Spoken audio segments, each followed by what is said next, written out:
Assalamualaikum warahmatullahi wabarakatuh. Baik, syukur. Alhamdulillahi rabbil alamin. Hamdal hamidin, hamdal mustaghfirin. Hamdan yuafi ni'amahu yukafi'u mazidah. Asyhadu an la ilaha illallah. Asyhadu anna Muhammadan abduhu rasuluh. Allahumma salli wa sallim wa barik ala sayyidina Muhammad wa ala alihi wa ashabihi wa libaitihi wa zurriyatihi ajma'in wa ba'd. Bapak, saudara, ikhwan, akhwat fillah, jemaah subuh yang diberkahi Allah Subhanahu wa taala. Sekarang saya membawa kitab judulnya Haqa'iq Anit Tasawuf. Haqa'iq berarti jamak dari hakikat, hakikat-hakikat yang benar mengenai tasawuf. Kenapa beliau nulis kitab seperti ini? Karena beliau melihat ada yang bercerita tentang tasawuf, ada yang membawa simbol tasawuf tapi tidak sesuai dengan hakikat tasawuf itu.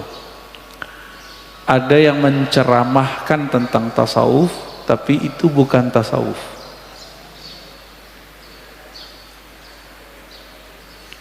Maka di muqaddimah kitab Syekh Abdul Qadir Isa, beliau ini nulis kitabnya selesai tahun 1961. Sekarang 2021. Udah lama Pak ya? Udah lama banget.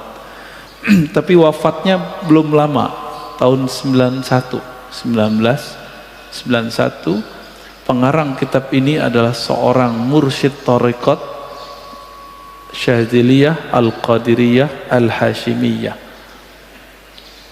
Beliau pernah belajar di Aleppo, kemudian pindah ke Damaskus, ketemu gurunya, murabbinya namanya Syekh Hashim ya. Pengikut beliau banyak, hampir di semua kota di Suriah, kemudian banyak juga di Turki ya. Thariqahnya adalah thariqah Syadziliyah Al-Qadiriyah.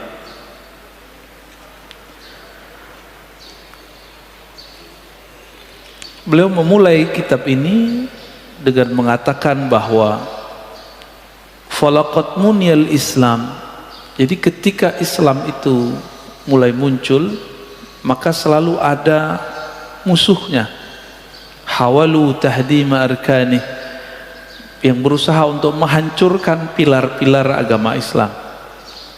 Maka apa yang terjadi di zaman kita, wa nahnul yaum, di zaman kita ini muncul ilhadiyah, ateis, agnostik ya, ibahiyah, kelompok yang dia membawa nama tasawuf lalu menghalalkan yang diharamkan Allah ya. Taridu ilaina minasyarq wal gharb, baik dari timur ataupun dari barat ya. Karena ini kemudian mengganggu dan meracuni bagi beliau yang disebut oleh para pemuda, maka beliau nulis kitab ini untuk menjawab tentang persoalan tasawuf. Dulu ada seorang penulis barat namanya Nicholson. Nicholson ini dari Inggris. Dia mengatakan tasawuf itu bersumber dari ajaran Kristiani, ajaran cinta kasih. Itu dibantah. Belum lagi nanti kelompok Salafi menganggap tasawuf itu dari Buddha, bahkan dianggap dari Yahudi, dianggap dari kebatinan. Nggak puas, sebutlah zindik.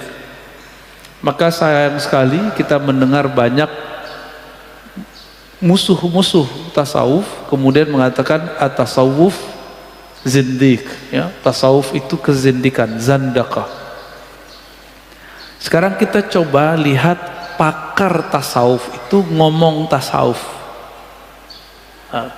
Saya nggak ahli tasawuf, tapi saya baca kitab tasawuf ya. Kita coba lihat praktisinya Syekh Abdul Qadir Isa, mursyid Thariqat Syaziliyah, dan dia ahlus sunnah, bukan syiah. Yang paling lucu, beberapa tahun lalu ada satu lembaga dakwah di Indonesia nyebar tulisan mengenai syiah, isinya tasawuf, isinya tarekat. Berarti si lembaga ini dan si penulis di situ tidak mengerti beda syiah dengan tasawuf. Betul, di syiah itu ada ajaran mirip tasawuf namanya irfani, tapi di tasawuf juga ada irfani. Dari itu dua irfani ini ada beberapa kemiripan tapi banyak perbedaannya. Banyak perbedaannya. Tasawuf itu tidak teoritis mutlak, sedangkan irfani syiah itu banyak falsafahnya, filsafat ketuhanannya. Sekarang kita coba lihat apakah tasawuf menurut si praktisi tasawuf itu, Syekh Abdul Qadir Isa.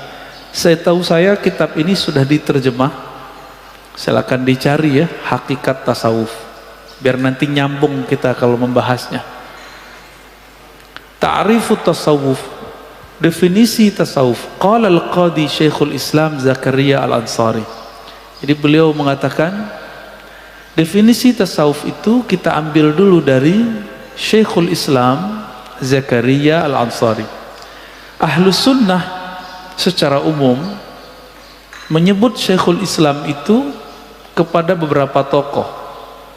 Ahlus sunnah yang bersanad, berakidah ahlus sunnah Asy'ariyah Maturidiyah, bermazhab dan bertasawuf, menyebut Syekhul Islam itu biasanya Al-Imam Zakaria Al-Ansari. Adapun kelompok Salafi, saudara kita juga, itu menyebut Syekhul Islam lebih identik kepada Ibnu Taimiyah, Ibnu Qayyim, Muhammad bin Abdul Wahhab. Ada sebenarnya satu lagi, Syekhul Islam Al-Harawi. Di luar itu seakan-akan bukan Syekhul Islam, begitu ya. Tapi sebenarnya banyak, Syekhul Islam itu banyak. Syekhul Islam Zakaria Al-Ansari ini, beliau ahli semua mazhab. Mazhab Hanafi boleh, Syafi'i oke, Maliki bagus, Hanbali bisa. Beliau menguasai semua qiraat. Qiraat itu yang mutawatir 7. Ada yang membahasnya jadi 10, ada yang jadi 14, ada yang jadi sekian. Dan beliau punya semua sanadnya. Maka tidak ada di dunia ini yang mempunyai sanad Quran, qiraat, kecuali melalui Zakaria Al-Ansari, kecuali beberapa sanad ya. Hampir semua. Yang paling lucu, beberapa waktu lalu ada orang melaporkan kepada saya seseorang ustadz yang membid'ahkan tasawuf, membid'ahkan mazhab dan menyesatkan Asy'ariyah. Zakaria Al-Ansari ini dia Asy'ari, mazhabnya Syafi'i, tapi bisa berfatwa 4 mazhab, dan dia mengerti semua qiraat. Dia punya sanad Quran. Si ustadz yang anti akidah Asy'ariyah ini dan anti tasawuf, anti mazhab, dia punya sanad Quran karena dia punya pesantren pondok tahfiz. Diusut ternyata silsilah Qurannya kepada Zakaria Al-Ansari. Jadi kadang-kadang mereka itu menentang sesuatu padahal itu imamnya di Quran kayak di mana gitu ya. Apa kata beliau? At-tasawuf ilmun tu'rafu bihi ahwalu tazkiyatin nufus. Tasawuf itu ilmu, dengannya diketahui cara untuk membersihkan jiwa. Tazkiyatun nufus, penyucian jiwa itu bahasa Arabnya tazkiyatun nufus. Nggak cukup tazkiyatun nufus, ada lagi yang kedua, tasfiyatul akhlaq, membeningkan akhlak. Nggak cukup, ada yang ketiga, wa ta'miruz zahir wa ta'miruz zahiri wal batin, lalu memakmurkan, menyibukkan, mengisi zahir dan batin, linailis sa'adatil abadiyah, untuk mendapatkan kebahagiaan yang abadi. Ini versi siapa? Imam Zakaria Al-Ansari. Berarti tasawuf menurut beliau ada 3: tazkiyatun nufus, tasfiyatul akhlak, membeningkan akhlak. Yang ketiga, mengisi zahir dan batin. Untuk apa semua itu? Untuk mendapatkan kebahagiaan abadi. Bahagia abadi itu ketika sang kekasih ketemu kekasihnya, ketika orang yang merantau pulang ke kampungnya. Dan kita ini semua bersumber bukan dari bumi ini. Tubuh kita pulang ke bumi, tapi ruh kita bukan dari bumi. Ketika ruh berpulang kepada sumbernya ruh, itulah kebahagiaan abadi.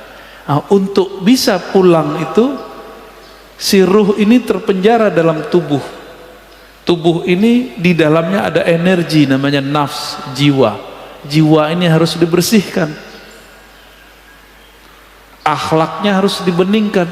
Maka kajian tazkiyatun nufus jika tidak diteruskan dengan tasfiyatul akhlak, maka akhlaknya tetap keras. Ngaji tazkiyatun nufus, tapi ketemu teman nggak mau nyapa, ya, masuk masjid mau nyalahin orang mulu. Karena tazkiyatun nufus ini juga berarti membersihkan diri, juga berarti sok suci. Ini yang mana diartikan? Ada ayat fala tuzakku anfusakum, jangan kamu sok suci, itu ada ayatnya.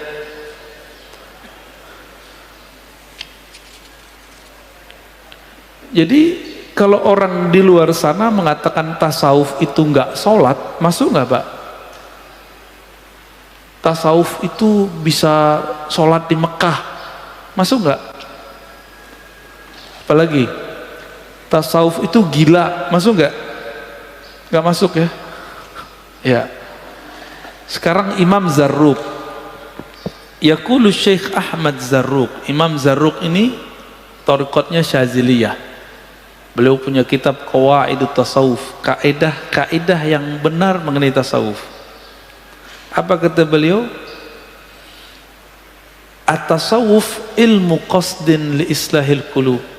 Tasawuf itu ilmu yang bermaksud membenarkan, meluruskan kolbu, mengislah, memperbaiki kolbu. Kenapa kok kolbu perlu diperbaiki? Karena kolbu kita itu ada bercak-bercak noda-noda hitam yang disebabkan karena berpaling kepada Allah Subhanahu wa ta'ala. Bapak saudara makan Allah, sesaat kita lupa kepada Allah, itu sudah satu titik di kolbu. Apalagi berjam-jam saya ingat selain Allah, atau saya sibuk mengingat selain Allah, itu sudah noda tebal di dalam kolbu.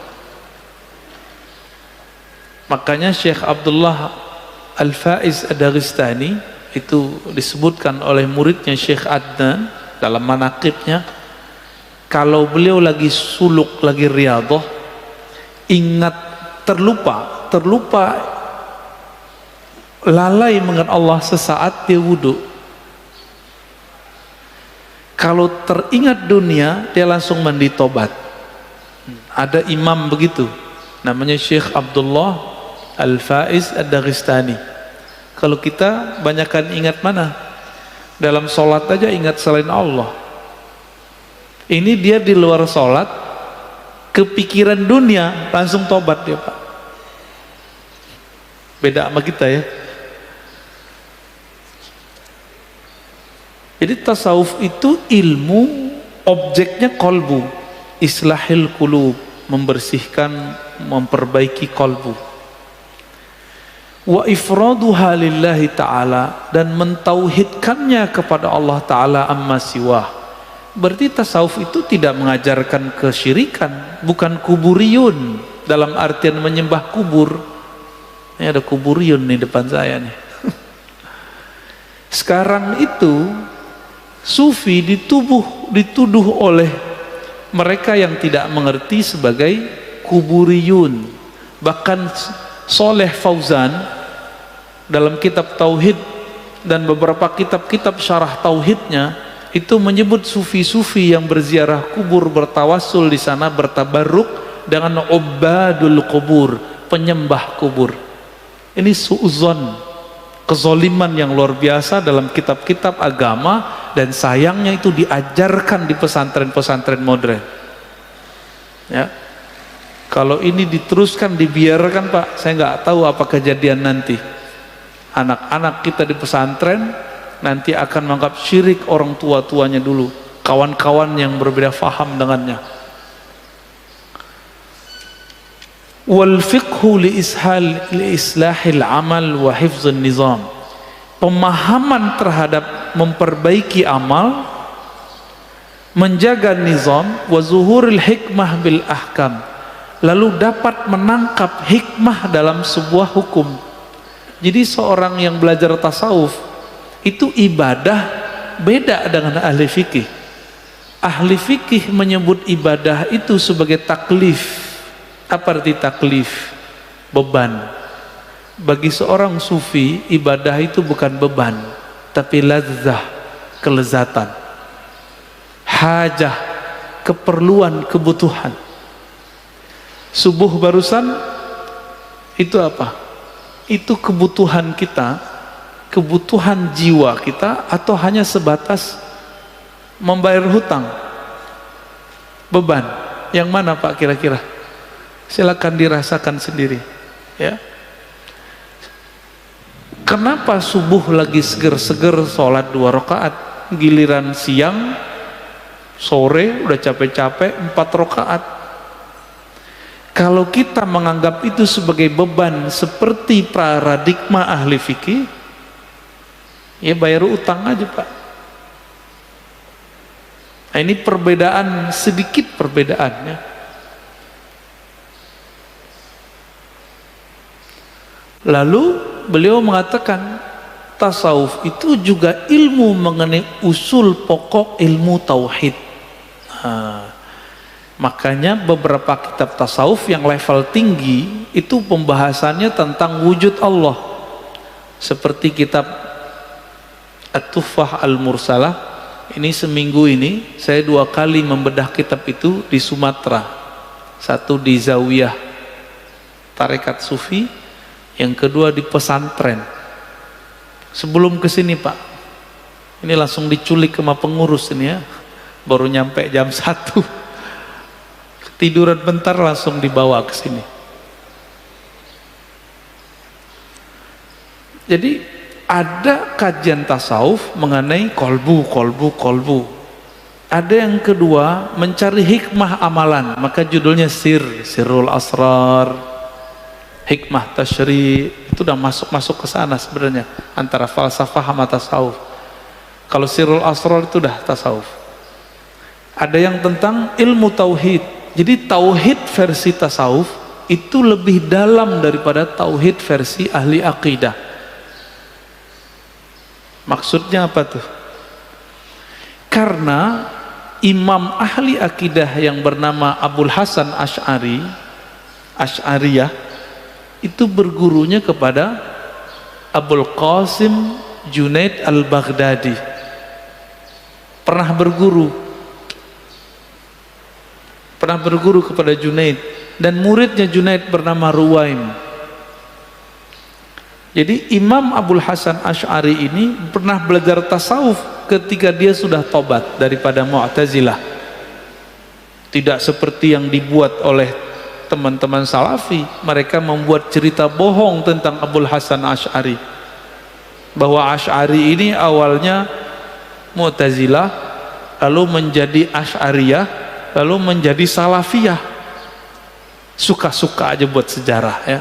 Sejarah nggak bisa diakal-akali, sejarah itu butuh bukti. Kalau mau buka kitab sejarah, buka kitab yang ada sanadnya, dan yang bersanad tentang Asy'ari itu adalah kitab Tabyin Kazbil Muftari fi manusiba ilal Imam Abil Hasan Asy'ari, karya Imam Ibnu Asakir, ahli hadis di zamannya. Itu dia. Nggak ada di situ penyebutan bahwa 3 periode. Baru muncul di zaman Ibnu Taimiyah. Lalu dikutip kalam Ibnu Taimiyah itu oleh Ibnu Katsir. Ibnu Katsir ini Asy'ari. Cuma karena dia percaya Ibnu Taimiyah, dinukil-nukil aja. Qila, dikatakan. Siapa yang ngomong? Sebenarnya Ibnu Taimiyah. Asy'ari itu 3 periode. Periode pertama Mu'tazilah, yang kedua Asy'ariyah, yang ketiga jadi Salafiyah. Ini tidak benar. Yang benar gimana? Imam Asy'ari kecilnya belajar kepada Zakaria As-Saji dan ayahnya Syekh Ismail. Berarti ahlus sunnah.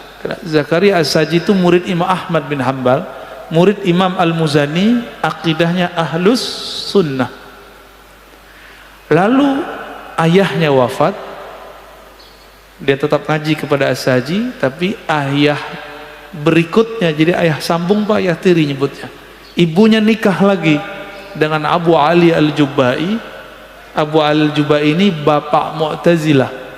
Menjadi Mu'tazilah lah dia dalam beberapa waktu, sampai kemudian dia menemukan kelemahan-kelemahan Mu'tazilah, lalu dia pindah menjadi Asy'ari yang kita kenal sampai saat ini, yang sangat relevan dengan akidah sufi. Maka tidak ada sufi di dunia yang sahih lah ya, illa wa asy'ariyun au maturidiyun, kecuali akidahnya Asy'ari atau Maturidiyah. Belajar sifat 20 di Mesir itu, sahabat saya pemimpin salah satu madrasah di Sumatera itu bercerita, saya punya syekh di sana tidak mau mengajarkan tasawuf kepada murid sampai muridnya mengerti akidah Asy'ariyah, belajar sifat 20. Saya harap di sini diajarkan ya.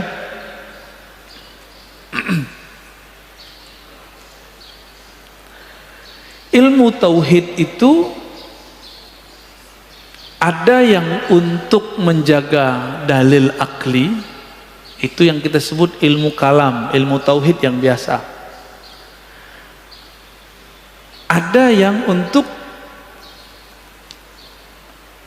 menyampaikan ruh kepada Allah, itu dengan ilmu tasawuf.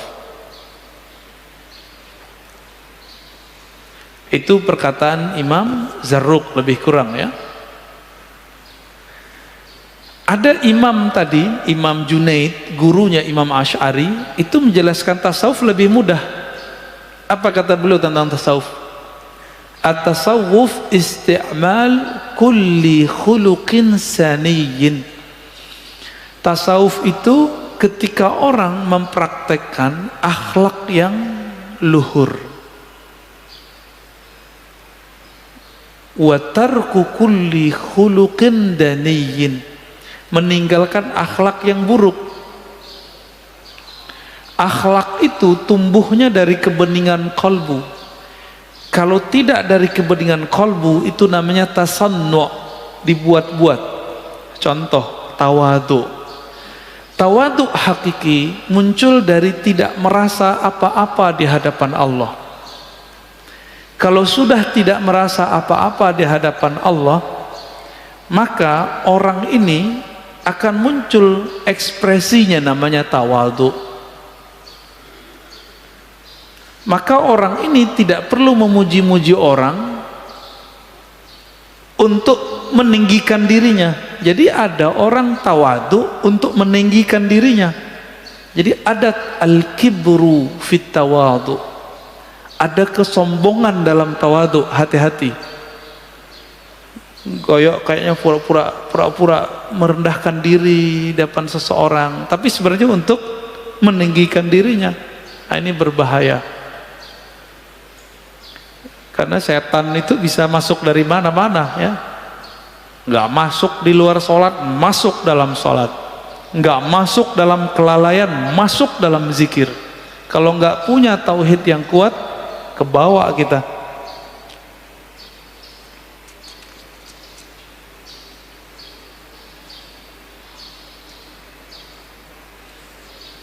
Imam Junaid tadi itu wafatnya tahun 297, maka sangat mungkin, sangat besar kemungkinan beliau menjadi guru Imam Asy'ari ya.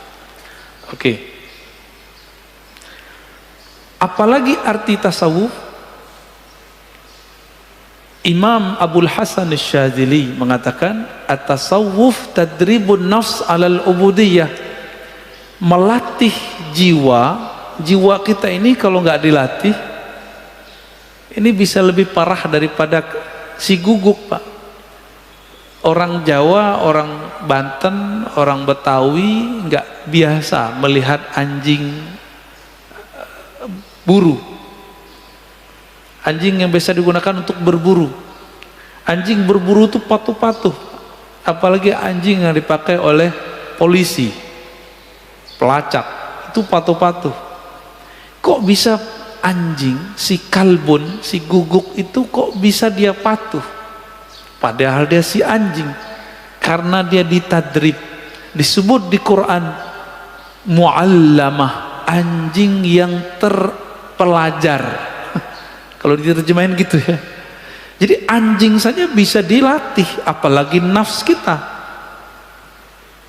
Anjing itu nggak ada akalnya, nafs kita ada akalnya. Maka melatih nafs seharusnya lebih mudah daripada melatih si kalbun ya, si anjing itu atau si guguk itu. Imam Abul Hasan Syadzili menegaskan tasawuf itu bukan kamu jadi sakti, bukan kamu jadi tiba-tiba sholat di Mekah gitu, bukan. Tasawuf itu melatih jiwamu untuk berubudiyah kepada Allah. Ubudiyah itu bukan ritual fisik. Ubudiyah itu penghambaan dari dalam diri. Hamba itu patuh enggak pada tuannya? Nah itu dia, tadribun nafs alal ubudiyah, melatih supaya rasa kehambaan muncul, maka dia patuh kepada Allah Subhanahu wa ta'ala.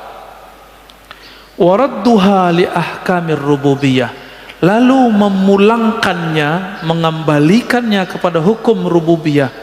Rububiyah dalam ilmu tasawuf bukan rububiyah dalam tasawuf, dalam akidah salafi. Dalam akidah salafi, rububiyah itu meyakini Allah pencipta, udah gitu doang. Sedangkan rububiyah di sini hubungan Allah dengan hamba. Hubungan Allah dengan hamba disebut dengan rububiyah. Nah, ini beberapa macam definisi ya. Ada imam ahli tafsir namanya Ibnu Ajibah, ahli tasawuf juga, mursyid juga. Apa kata dia? Tasawuf itu nggak aneh-aneh. Tasawuf itu ilmun yu'rafu bihi kaifiyatus suluk. Ilmu mengetahui tata cara suluk. Apa arti suluk? Kalau di Sumatera, suluk itu berkhalwat, beriktikaf di masjid 10 hari, 30 hari, 5 hari, 7 hari. Itu disebut dengan suluk kalau Bapak ke Sumatera ya. Mulai dari Aceh sampai ke Lampung setahu saya begitu. Maka bulan Ramadan kemarin walaupun corona itu masih banyak yang suluk. Saya habis berziarah kepada seorang syekh namanya Syekh Abdurrahman di Pasaman, Kinali. Syekh Abdurrahman ini udah wafat, diteruskan anaknya Syekh Muda Abdul Manaf. Tapi udah tua Pak ya, gelarnya Syekh Muda. Karena dapat gelar sebagai mursyid umurnya baru 21. Itu artinya apa? Orang jadi praktisi sufi, pemimpin tarekat nggak mesti tua, bisa dia masih muda. Sekarang umur 70-an, berarti sudah 50 tahun dia memimpin tarekat. Di tempatnya pelosok. Kita ke sana, saya sampai jam 4:30,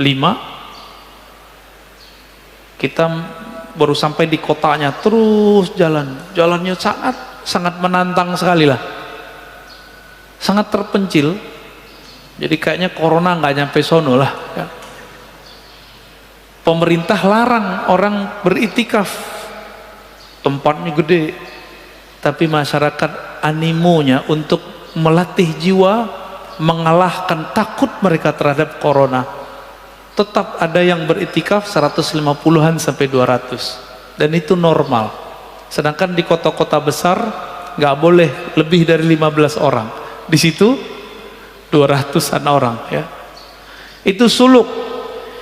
Tapi setiap ahli zikir ada suluknya. Kalau yang tadi itu Thariqat Naqsyabandiyah, ada khalwatnya 40 hari, 10 hari. Kalau Syaziliyah beda lagi, Khalwatiyah beda lagi ya. Thariqat itu banyak, sangat-sangat banyak. Jangan asal-asal ikut. Kalau thariqatnya Abah Anom misalnya, ba'da sholat zikir la ilaha illallah 165 kali. Nah, ini sebagai contoh. Apa thariqahnya? Qadiriyah wan Naqsyabandiyah. Kalau thariqah Syaziliyah, caranya zikir pagi sore. Zikir pagi sore, pagi sore, pagi sore. Makanya turun ke Hasan Al-Banna dalam pergerakan-pergerakan kampus, itu mahasiswa ada zikir maksurat. Cuma sayang zikir maksuratnya nggak bersanad, karena bertarekat sendiri-sendiri ya. Nyampe di kalangan Ba'lawi, thariqah Ba'lawiyah, itu baca rotib, rotibul Haddad, rotibul Attas, itu suluknya ya, macam-macam suluknya. Kaifiyatus suluk ila hadrati malikil muluk. Ilmu tasawuf itu ilmu tentang suluk. Lalu apa arti suluk? Suluk itu menempuh jalan ila hadrati malikil muluk, untuk sampai menghadirkan dalam diri raja di raja alam semesta, Allah subhanahu wa ta'ala. Allah itu jauh atau dekat, Pak? Allah jauh apa dekat? Dekat. Tapi terasa enggak? Belum ya? Barusan sholat berasa enggak? Kan enggak. Cara untuk merasakannya itu namanya tasawuf. Sederhana enggak? Sangat sederhana. Jadi beda imam, beda pendekatan tentang tasawuf. Jadi ini saya lebih suka dengan definisi ini. Dia mulai dulu jalan menuju Allah. Yang kedua baru pakai kalam yang pertama, Imam Zakaria Al-Ansari. Yang kedua tasfiyatul bawatin minar radha'il, membersihkan diri kita yang terdalam dari radha'il, dari kotoran-kotoran diri. Bapak ibu ini berani nggak masuk masjid kalau lagi junub? Berani nggak? Hah? Nggak berani ya? Saya juga nggak berani, Pak. Dilarang nggak junub masuk masjid? Dilarang. Dalam ilmu qalbu, ilmu rohani, orang yang junub secara rohani adalah orang yang melupakan Allah subhanahu wa ta'ala. Junub itu juga bisa berarti jauh. Orang yang jauh dari Allah subhanahu wa ta'ala. Walaupun tubuh sudah bersih, kalau qalbu belum dibersihkan, tubuh baru nyaman di masjid fisik, tapi qalbu belum nyaman memasuki hadrah rohani. Itulah yang disebut oleh para ulama kita, bukan hadis. Jangan salah, ini kadang-kadang ahli tasawuf ini doyan hadis palsu. Jangan sampai ahli hadis dulu mereka mengerti hadis sahih dan tidak sahih. Apa itu? Qalbul mu'min baitullah. Qalbunya orang beriman itu baitullah, tempat mengingat Allah. Jadi sebenarnya tubuh ini ketika nyebut subhanallah, Allahu akbar, kepala ruku, sujud, kalau qalbunya tidak mengingat Allah, sujudnya nyampe nggak kepada Allah? Enggak nyampe. Karena Allah enggak mandang berapa kali sujud, Pak. Yang Allah pandang itu kolbunya ingat Allah apa enggak. Yanzuru ila qulubikum, yang Allah pandang itu disorot terus, itu kolbu, disorot terus. Kolbu ini ketika sujud apa yang dia ingat? Kolbu ini ketika ruku apa yang dia ingat? Merasa dirinya sholatnya paling mendekati sunnah, yang lain enggak, berarti dia enggak ingat Allah. Nah, ini itu maksud beliau. Dibersihkan dulu baru dipakaikan. Nah, ini gelas kotor misalnya, terus kita mau buat teh, dibersihin dulu atau langsung dipakai gelasnya? Gimana? Yang benar? Dibersihin dulu, namanya tasfiyah. Habis itu baru dimasukin air. Inilah cara yang benar. Berarti di luar itu tidak tepat. Nah, kebanyakan kita konsep berpikirnya belum dibenerin, isi kolbunya belum dibenerin, langsung diajak dakwah, langsung diajak berharokah, pergerakan, langsung diajak berzikir, langsung diajak mujahadah. Apa yang terjadi? Kekacauan dalam dunia hijrah. Jadi kenapa nih banyak yang mengeluhkan orang tua, anak saya hijrah Ustadz tapi kok jadi kasar, anak saya hijrah Ustadz tapi sekarang kok suka bentak-bentak orang, anak saya hijrah Ustadz tapi suka nyala-nyalain orang. Kenapa? Karena di dalamnya belum dibersihin. Nggak salah hijrahnya, salah gurunya, dia salah dapat guru. Jadi hijrah ini sangat berkaitan dengan guru. Benerlah dari dulu imam kita mengatakan, fanzuru amman ta'khuzuna dinakum. Perhatikan guru kamu siapa. Gurunya suka nyalak ya dia nyalak, gurunya suka nyalain orang dia nyalain orang. Tapi gurunya ahli kolbu, dia akan ikut membeningkan kolbunya, membersihkan kolbunya. Jadi sebelum dipakai bersihin dulu baru nah itulah namanya proses suluk taubah. Tobat dulu. Proses pertobatan itu lumayan panjang, Pak. Tobatnya orang awam beda sama tobat versi sufi. Imam Sya'rani secara fisik nggak pernah dosa, nggak nakal, nggak minum khamar, nggak merendahkan orang dengan kata-kata, tapi di hatinya belum tahu. Berguru kepada banyak orang, setiap berguru dia merasa dirinya alim, lalu dia punya nulis buku, bukunya itu membuat dia merasa dirinya sesuatu. Ini mohon maaf nih, sekarang ini banyak motivator, trainer untuk melatih orang menulis buku bukan karena ingin menjadi hamba Allah, tapi ingin dapat rate, ingin nunjukin kita punya brand, ingin nunjukin bahwa kita ini bisa nulis, apalagi ada untung-untungan bisnisnya, selalu begitu. Tetapi Imam Sya'rani melewati masa itu, dia juga sama, ingin punya brand, ingin kaya dengan tulisannya, ingin dibaca bukunya oleh banyak orang. Makanya kalau kita dulu ke percetakan, Pak, percetakannya nanya, kamu bawa buku apa yang membuat kamu pede? Kalau punya medsos kita tunjukin, nih follower saya sekian, kayak gitu. Jadi udah bukan berarti dari dalam kolbu. Imam Sya'rani mengidap penyakit itu. Ini contoh sederhana aja gini, seneng nggak di like orang? Seneng nggak? Foto kita di Facebook kita apa gitu di like orang, seneng? Normal. Tes dulu. Kalau ada yang komen negatif, tersinggung nggak? Kalau tersinggung berarti senengnya bermasalah, bukan seneng bersyukur, tapi senengnya karena merasa takjub ke dalam diri. Ketika ada yang tidak takjub, dia kemudian tersinggung. Jadi senang orang muji kita itu manusiawi. Tapi ketika kita tersinggung ada yang menyinggung kita, disinilah sisi kerohaniannya diuji. Ya, jadi antum ini tidak masalah senang di like orang, tapi goyang nggak kalau dikritik orang? Emosi nggak ketika dikritik orang?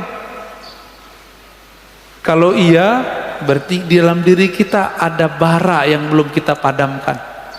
Itu harus dipadamin dulu Pak, harus disiram dulu dengan air taubat.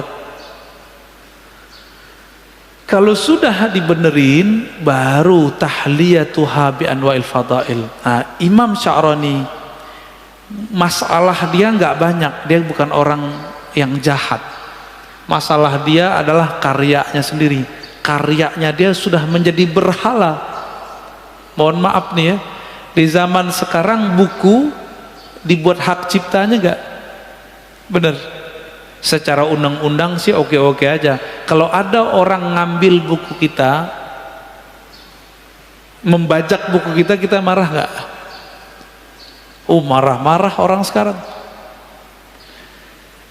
Antum bisa bayangkan Imam Bukhari Muslim tidak pernah dapat royalti dari buku yang dia tulis. Padahal Sahih Bukhari dan Muslim itu yang terbanyak dicetak setelah mushaf Quran. Malu nggak kepada Imam Bukhari Muslim? Saya malu Pak, ya. Maka kalau nulis buku paling-paling kalau kerja sama penerbit saya minta 3 tahun atau 5 tahun, habis itu tolong diwakafkan. Malu kita, ya. Imam Bukhari nggak pernah dapat royalti, tapi dia sudah enak sekarang di sono. Imam Sya'rani datang kepada gurunya yang terakhir, namanya Ali Al-Khawas, orang nggak pintar baca kitab, tapi bisa membaca penyakit kolbu. Ketika datang berguru, Ali Al-Khawas bilang, penyakit kamu ada di bukumu, bakar bukumu atau sedekahkan bukumu. Jadi dulu satu kitab itu disalin Pak, pakai kertas papirus. Kertas itu tebal, mahalnya bukan main, sama dengan 3 onta, 3 kerbau lah satu kitab itu. Kalau itu dijual, kitabnya ada 100, udah berapa onta tuh, ya. Disuruh bakar atau jual. Saya teringat juga kalau saya nulis buku nggak berwudu, itu ada bersitan di hati. Oh kamu pinter ya gitu. Ntar kalau dibaca orang kagum kepadamu. Nah gitu dulu kita waktu masih mahasiswa. Kalau udah begitu kita berhenti, wudhu lagi, minta ampun kepada Allah, baru nulis. Ini tips nulisnya para imam, para wali-wali Allah. Makanya Sahih Bukhari, Sahih Muslim dibaca sampai hari ini. Imam Muslim aja, belum nggak usah Bukhari. Muslim itu, Imam Muslim yang wafat 261 Hijriah, tidak mau nulis hadis kecuali beliau berwudu. Imam Bukhari lebih ketat lagi, nggak mau nulis hadis kecuali beliau sholat dulu 2 rakaat, lalu berzikir, bersolawat, baru nulis. Gitu orang dulu berkarya, sehingga nggak ada tuh rasa ingin menonjolkan diri. Akhirnya Imam Sya'rani, dia bakarlah kitab-kitabnya yang dianggap bermasalah. Di saat dia membakar kitabnya itu, terbakarlah semua penyakit-penyakit kolbunya. Baru diterima jadi murid.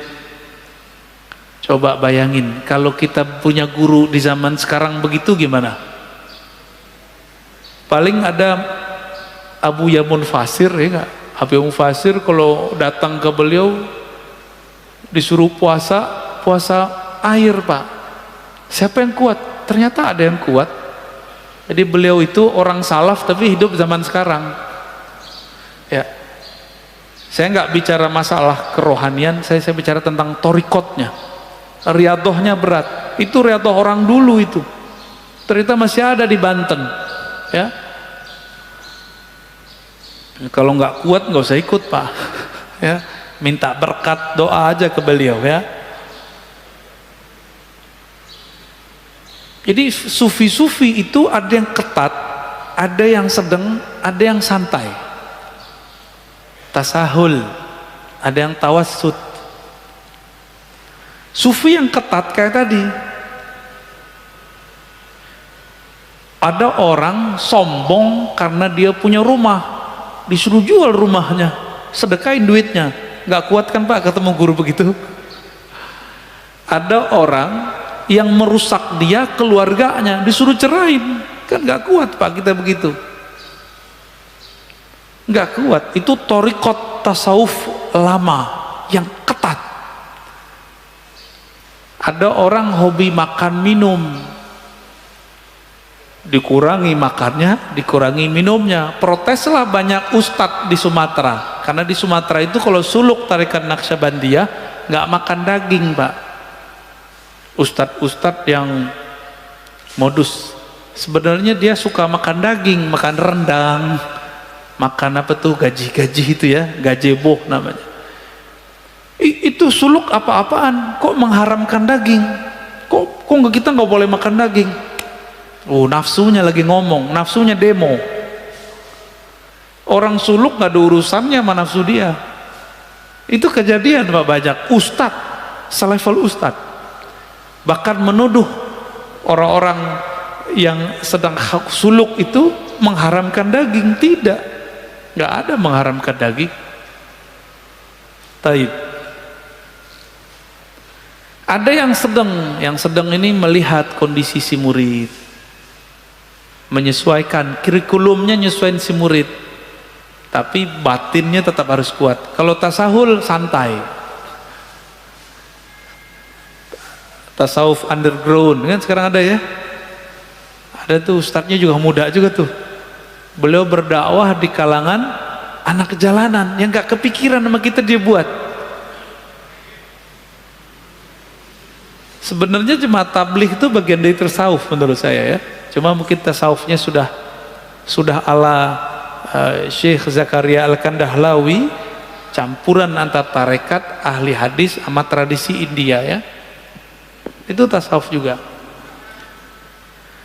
Lalu beliau kasih rumus Ibnu Ajibah, tasawuf itu awaluhu ilmun, awalnya ilmu, tengahnya amal, akhirnya mauhibah, pemberian hadiah dari Allah Subhanahu wa ta'ala. Jadi berilmu dulu, lalu beramal, baru dapat laduni dari Allah. Jangan langsung laduni ya. Tapi ilmu kan beragam, ada ilmu tentang riyadhah, latihan, mujahadah, ada ilmu yang lebih tinggi, ilmu ma'rifatullah. Ini ilmu juga, nanti amalnya juga mirip-mirip tapi hasilnya beda. Ilmu ma'rifat membuat seorang murid menjadi wali Allah, sedangkan ilmu riyadah paling tinggi menjadi mursyid. Mursyid itu ada yang wali, ada yang tidak wali ya, mirip-mirip kayak psikolog cuma agamis. Kalau mursyid itu mirip sama psikolog, bisa menerapi kolbu. Kalau wali belum tentu. Wali ini ada yang bersembunyi dengan penampilannya yang biasa-biasa aja. Dan saya sudah sering mengatakan walinya sufi itu soleh-soleh Pak, pakai serban, mungkin pakai kopiah, penampilannya soleh lah, itu wali sufi. Ada wali namanya wali majzub, kayak Wan Sekhan. Jadi Wan Sekhan itu bukan sufi, jangan disebut beliau sufi, enggak, dia enggak sufi. Maka tidak ada tarekat sufi yang membuat orang seperti Wan Sekhan. Itu namanya wali majzub, wali yang kolbunya, ruhnya ditarik oleh Allah Subhanahu wa ta'ala dari cinta dunia menjadi hanya cinta kepada Allah. Maka orang cinta kan kasmaran, orang kasmaran ya seperti orang gila, tapi bukan gila. Yang faham nggak akan nyebut dulu pikiran. Dan harus diluruskan, Wan Sekhan bukan sufi, bukan wali sufi, tapi dia wali majzub. Jadi kalau ada orang menuduh ini nih wali sufi ini gila, dia nggak ngerti sufi itu apa. Wali sufi itu kayak Abah Anom, Tajul Arifin ya, kayak Abah Sekumpul, kayak Mbah Asrori dan ayahnya Mbah Ishaq. Mbah siapa lagi nih? Mbah Ahmad Sukanta di Banten. Nah, itu wali sufi namanya. Syekh Nawawi Al-Bantani itu wali sufi, rapih, nggak abrakan. Kalau wali majzub ya abrakan Pak, dan itu bukan sufi, tidak bisa ngangkat murid, cuma bisa ada orang khidmah kepada dia, dia dapat berkah, tapi itu bukan kurikulum tasawuf. Buka kitab ini nggak ketemu namanya wali majzub bisa dijadiin guru, nggak ada. Jadi seperti Wan Sekhon itu tidaklah dapat bisa dijadikan mursyid. Beliau asik dengan mahabbahnya, nggak bisa. Gimana orang mau berguru kepadanya? Jadi itu bukan wali apa sufi, tapi wali apa? Wali majzub. Terus yang ketiga ada wali yang menyembunyikan ma'rifatullah dalam dirinya dengan cara melakukan, menzahirkan hal-hal yang membuat orang mencelaknya, disebut wali malamatiyah. Ini tersebut dalam kitab Imam Ahlus Sunnah Al-Imam Suhrawardi, kitabnya Awariful Ma'arif, murid dari Syekh Abdul Qadir Al-Jilani, yang disepakati ketasawufannya, kesufiannya. Malamatiyah ini kalau dia ketemu dengan orang yang satu channel dengannya, baru dia tunjukkan baju kewaliannya. Tapi kalau di depan orang-orang biasa kayak kita ini, dia tunjukin yang aneh-aneh Pak, yang kira-kira kita nggak akan mengira kalau dia menyimpan ma'rifatullah di kolbunya. Masa si wali begini gitu, masa si wali pakai celana pendek misalnya gitu Pak.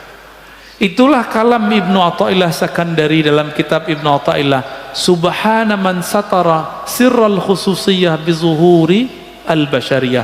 Sungguh hebat Allah, Allah sembunyikan agen-agen ma'rifatnya dalam rupa sisi manusiawi. Kadang pedagang kelontong, mungkin dia seorang sopir angkot, sopir Grab, siapa tahu, wallahu alam. Bukan berpenampilan kayak kiai, kayak ustadz. Jadi kalau wali sufi mirip sama kiai, kalau majzub ya suka-suka dia abrakan.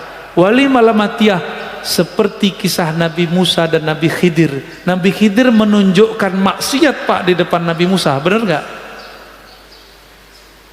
Maka antum nggak akan kuat ketemu wali malamatiyah, bisa kafir, mending nggak ketemu. Masalahnya di akhir zaman begini, wali-wali ini kan susah diketahui, dan besar kemungkinan wali al-ghaus di akhir zaman nanti malamatiyah. Nabi Musa aja gagal Pak, tapi dianggap berhasil dengan syafaat dari Allah. 3 kali dia ingkar, bener gak? Nabi Musa bisa ingkar, loh kita siapa? Kita bukan Nabi Musa. Kalau Allah tidak menakdirkan kita bisa terima, tidak membantu rohani kita, kita bisa nggak kenal tuh sama wali malamatiyah ini. Wali malamatiyah ini punya trauma dengan iblis.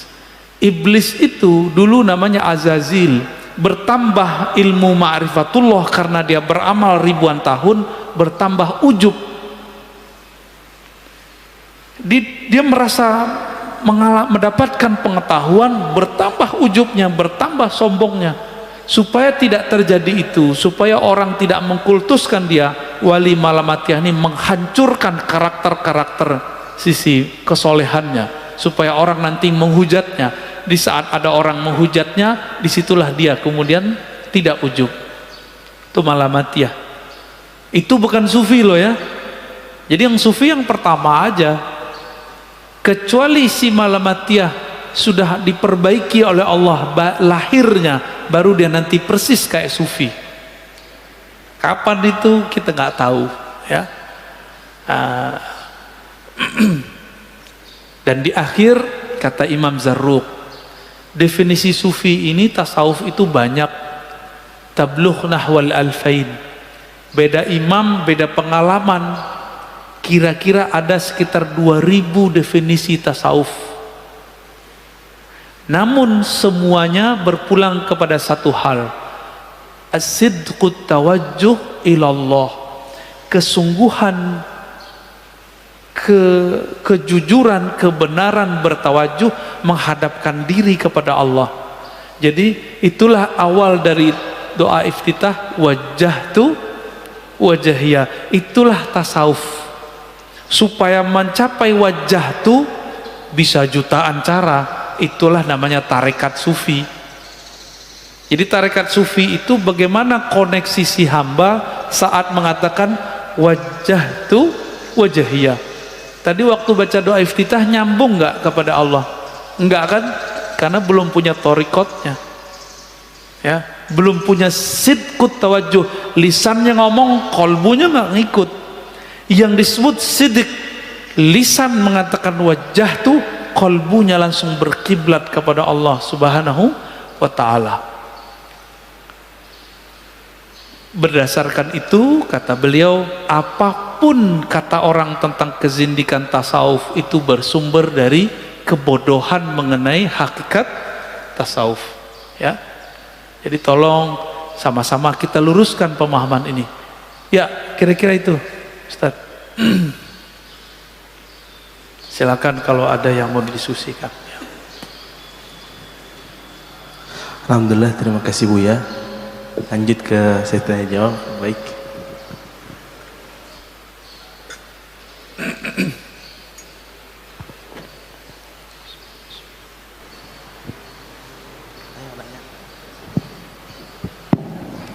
Bismillahirrahmanirrahim. Assalamualaikum warahmatullahi wabarakatuh.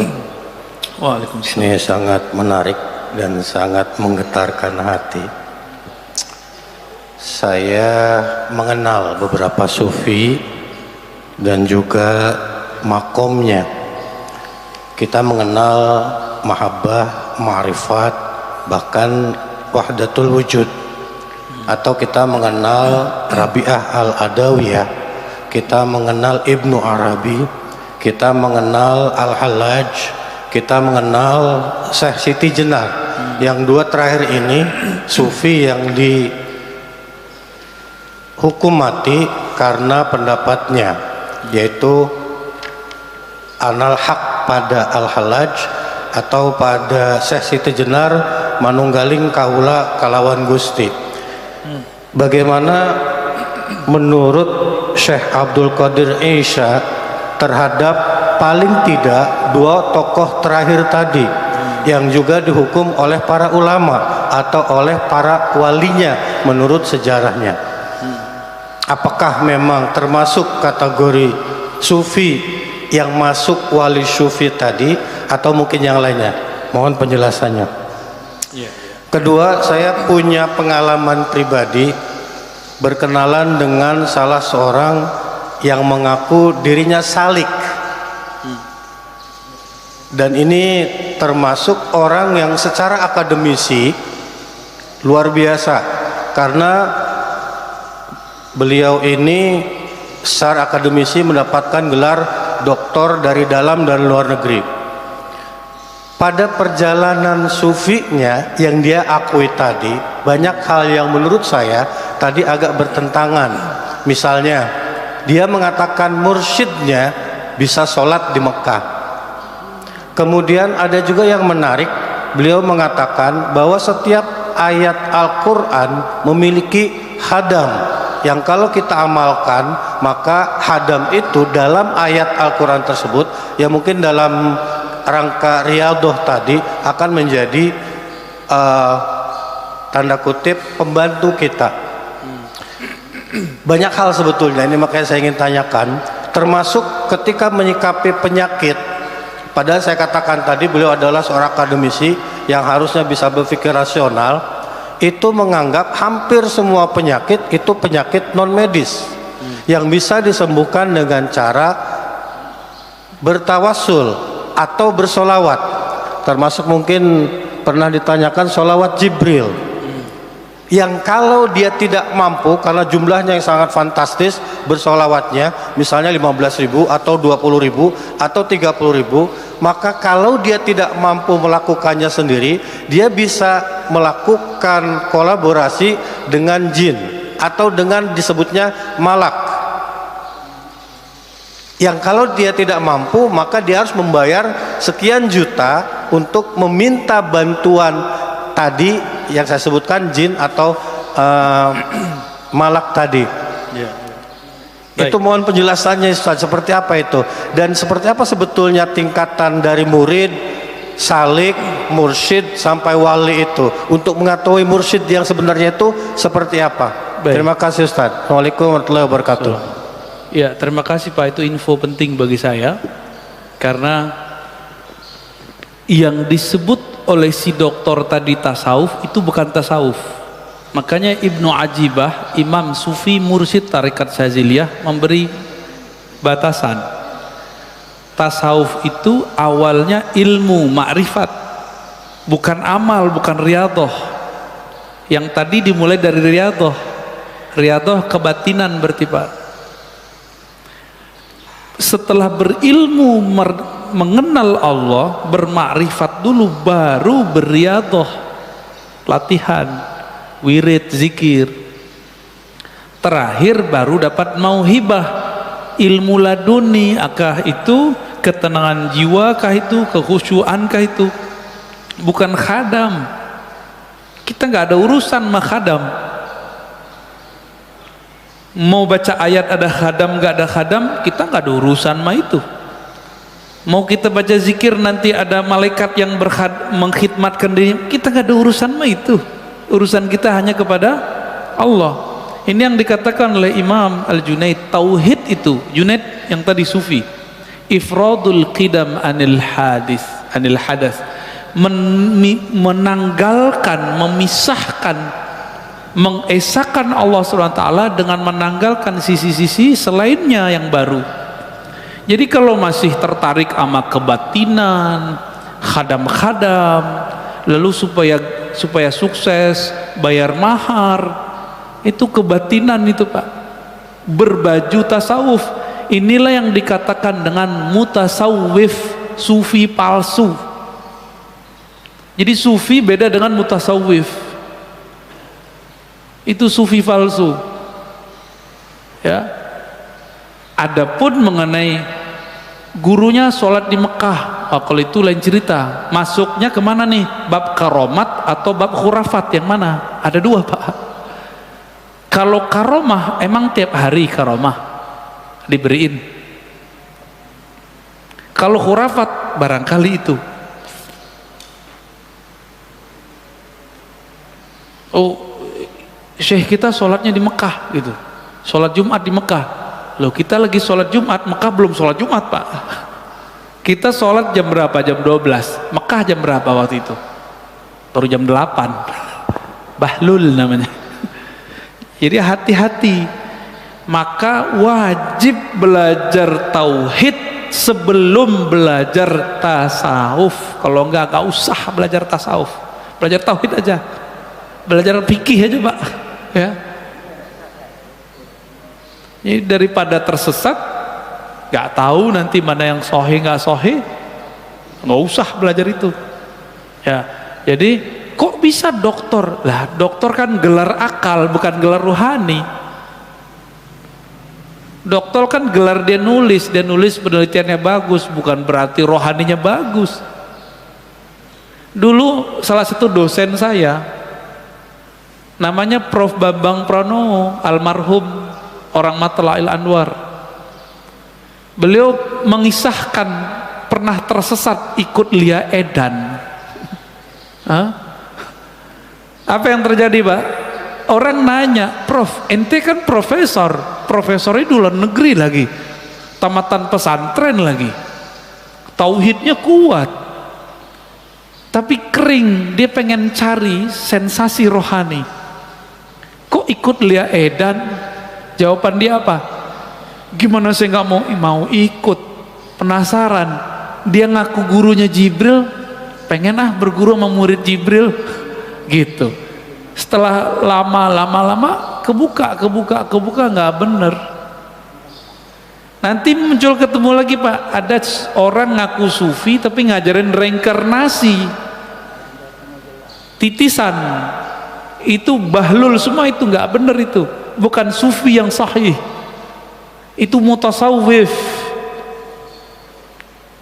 Makanya nanti mereka fokusnya di riyadhah, ma'rifatnya nggak ada. Tasawuf dimulai dengan ma'rifat atau tauhid kepada Allah, kalau enggak batil ya. Kalau enggak ketemu udah nggak usah, di sini aja lah ngajinya ya, nggak usah ikut yang aneh-aneh Pak. Nggak ada jalan instan. Quran aja turun 20-an tahun ya, apalagi yang kita zaman-zaman sekarang.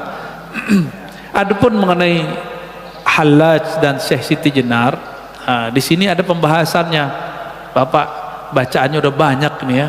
Nanti ada pembahasan khusus Pak, insya Allah. Nanti saya bahas mengenai Wahdatul Wujud. Di sini sudah ada halaman 434. Beliau sengaja tidak masukkan nama Hallaj, tapi pembahasannya ada di sini.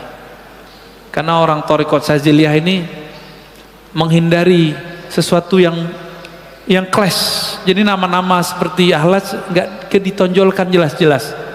Ada, tapi tidak jelas. Insya Allah next time saya jelasin ya. Ustadz, yang berkaitan dengan tadi, untuk menyadarkannya, kalau Prof. Bambang Pramono kan sempat keluar ya dari Lia Eden itu. Nah, saya juga sebetulnya secara personal ingin menyampaikan kepada teman saya tersebut, karena saya berkeyakinan bahwa secara logika ini bisa diajak bicara gitu, tapi pada faktanya susah sekali. Caranya seperti apa sih seharusnya itu? Apa saya perlu temukan dengan Pak Kiai ini supaya? Gak usah Pak, gak usah.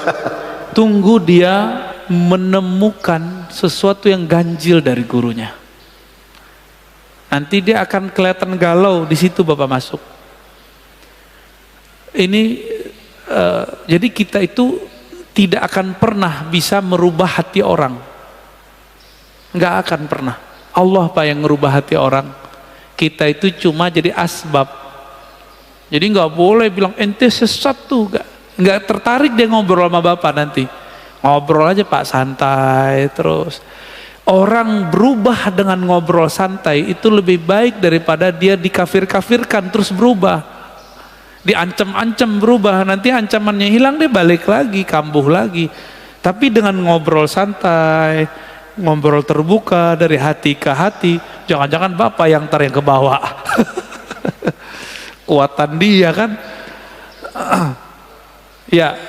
Ini satu hal Ustadz, dia itu selangkah lagi ke guru besar, hanya tinggal Skopus saja, tetapi dia harus menunggu mursyidnya itu saya juga bingung, itu gimana caranya supaya dia yakin bahwa apa yang dia lakukan itu kurang benar lah istilahnya.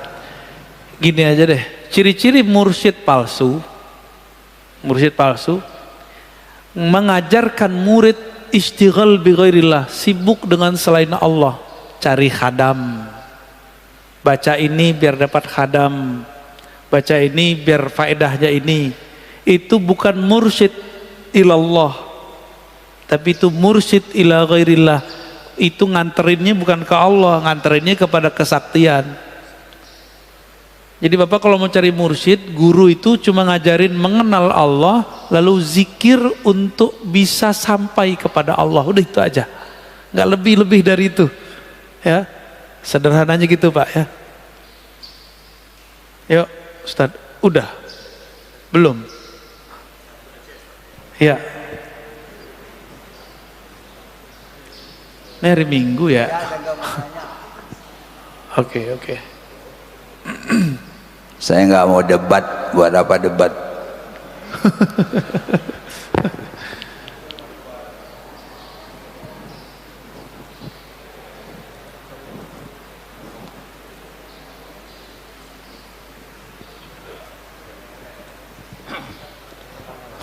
Terima kasih Ustaz.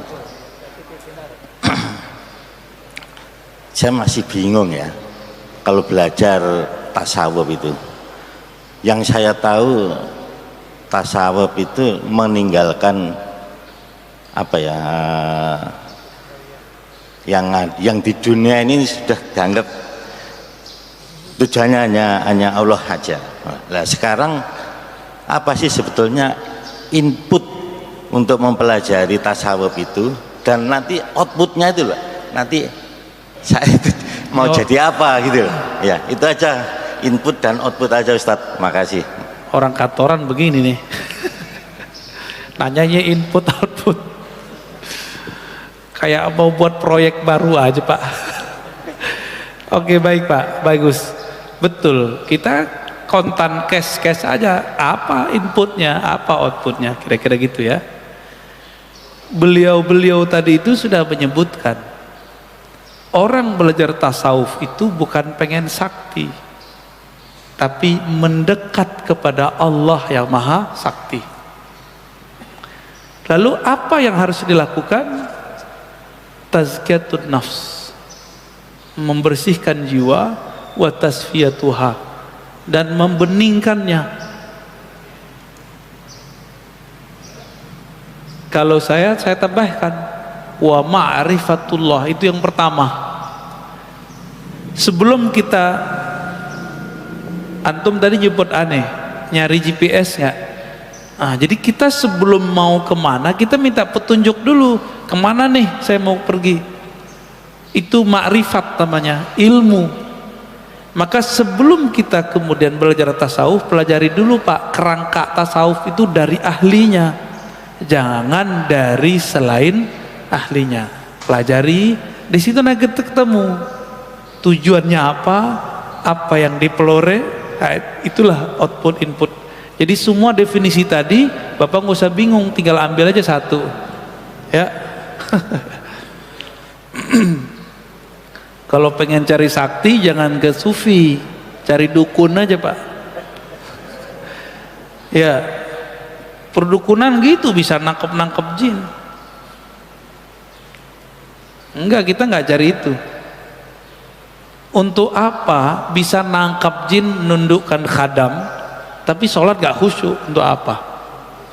Ya kan? Jadi nanti salah satu yang Bapak peroleh itu sholat tuh lebih enak Pak. Sholatnya pasti gak khusyuk tadi subuh kan? Saya jamin tuh kelihatan wajahnya kok. Itu kenapa? Karena bingung mau bertasawuf tuh gimana. Sedangkan pelajaran tentang ibadah selama ini itu kayaknya beban. Bacaan. Belajar tasawuf itu membebaskan diri dari beban. Itulah perkataan Imam Abul Hasan Syazili yang diabadikan dalam kitab ini, dalam kitab-kitab tasawuf.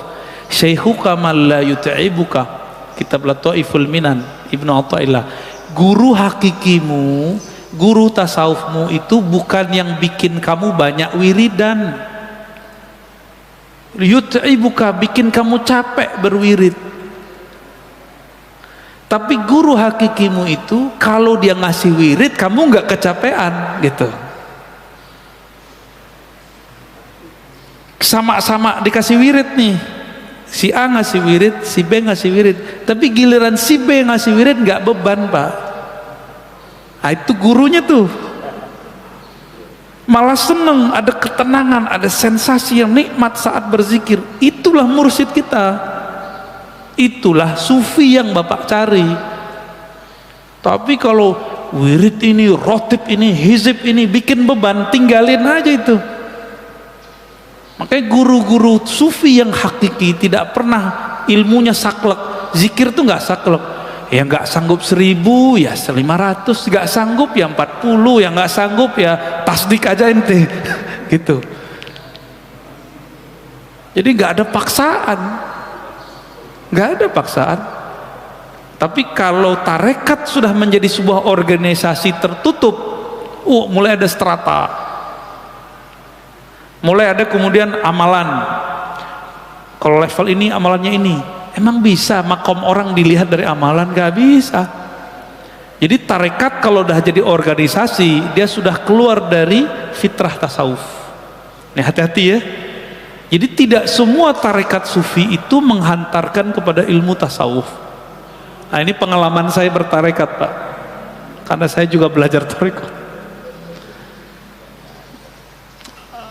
Ketemunya di mana? Ketika dulu kita belajar satu kitab namanya Lataiful Minan karya Ibnu Athaillah, beliau nyindir kita, nyindir saya, nyindir pembaca.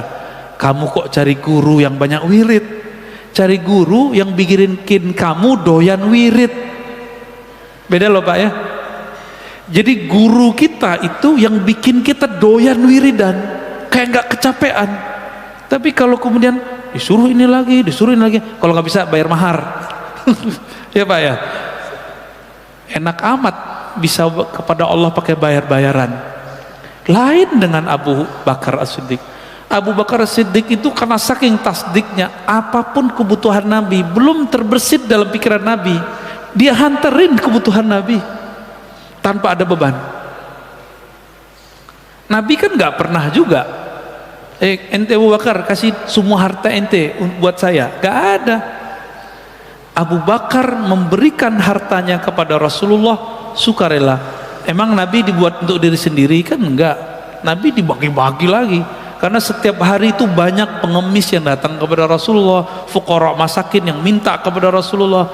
Rasulullah itu baru beli baju, ada orang minta langsung kasih Pak.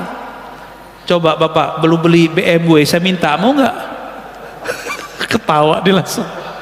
Katanya tasawuf membuang sesuatu selain dunia, selain Allah, membuang dunia, nggak kuat Pak. Tasawuf bukan itu.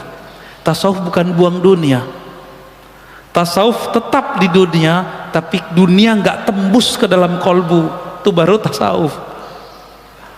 Maka tasawuf sufi-sufi ini bisa ketemu di kalangan pejabat, perwira-perwira, pedagang-pedagang, ulama-ulama, ahli ibadah, orang-orang yang gak kita kira-kira, ternyata mereka punya channel yang sama dengan kita.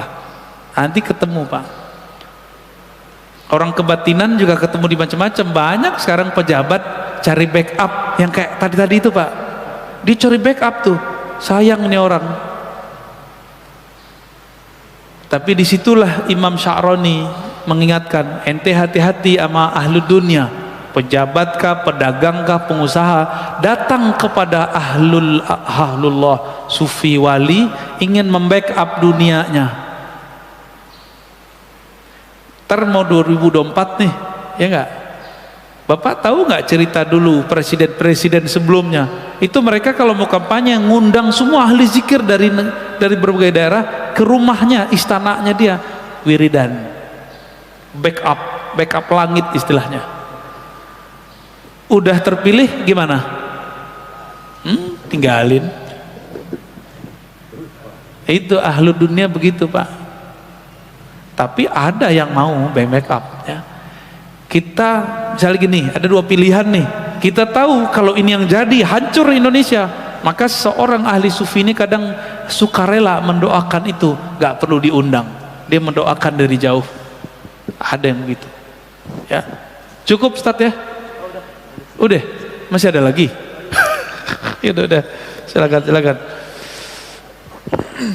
Bismillahirrahmanirrahim. Assalamualaikum warahmatullahi wabarakatuh. Assalamualaikum. Pak Ustadz, terima kasih atas pencerahan mengenai tasawuf ini yang terus terang saya pribadi amat sangat awam, sehingga ilmu mengenai tasawuf ini yang masuk pada saya itu simpang siur, tidak hanya sepenggal-sepenggal begitu Pak Ustadz. Kami mohon pencerahan.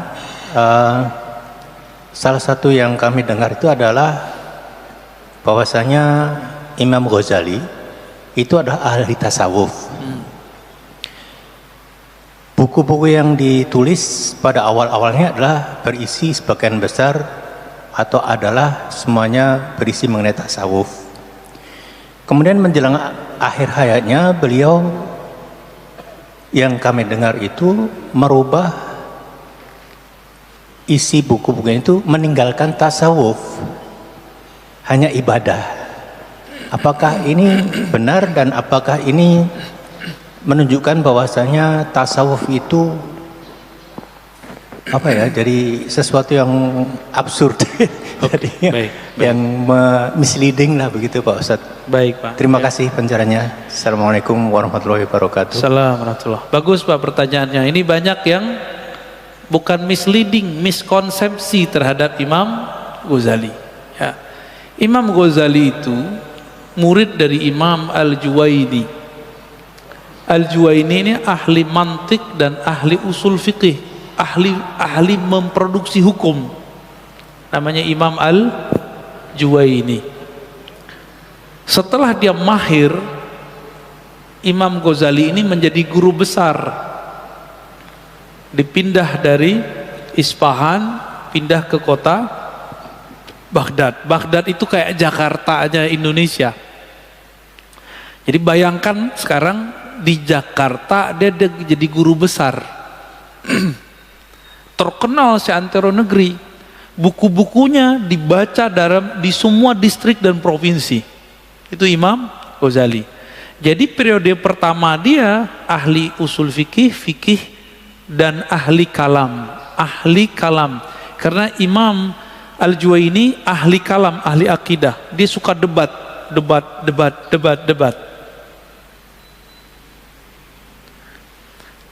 Setelah beliau lama menjadi guru besar, beliau juga ngaji tasawuf, tapi kajian kitab tasawuf baru teori. Dengerin doang, belum pernah mempraktekkan tasawuf. Suatu saat beliau membahas beberapa hal yang sangat menyentuh kolbunya, tapi kolbunya nggak tersentuh. Ukuran orang awam bisa nangis, dia nggak nangis.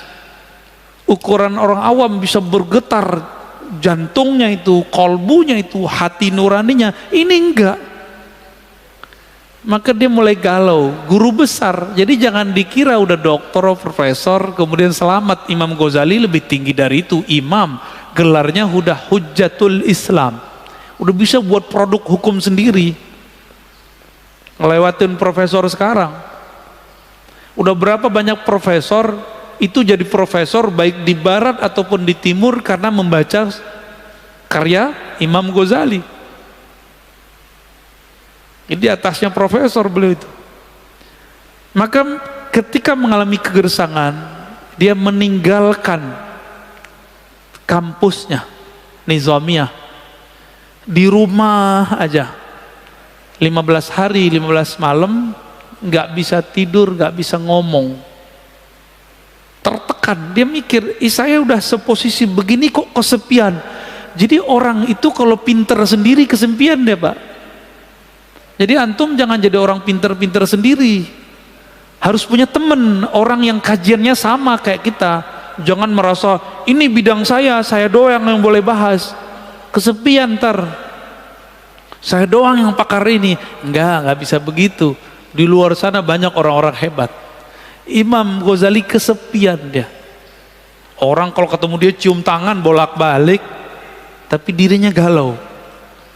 Ketemulah seorang imam, ya. Sebelum ketemu, Nizamul Mulk, Perdana Menteri, udah kirim semua dokter paling canggih di istana, semuanya mengatakan kami tidak bisa ngobatin.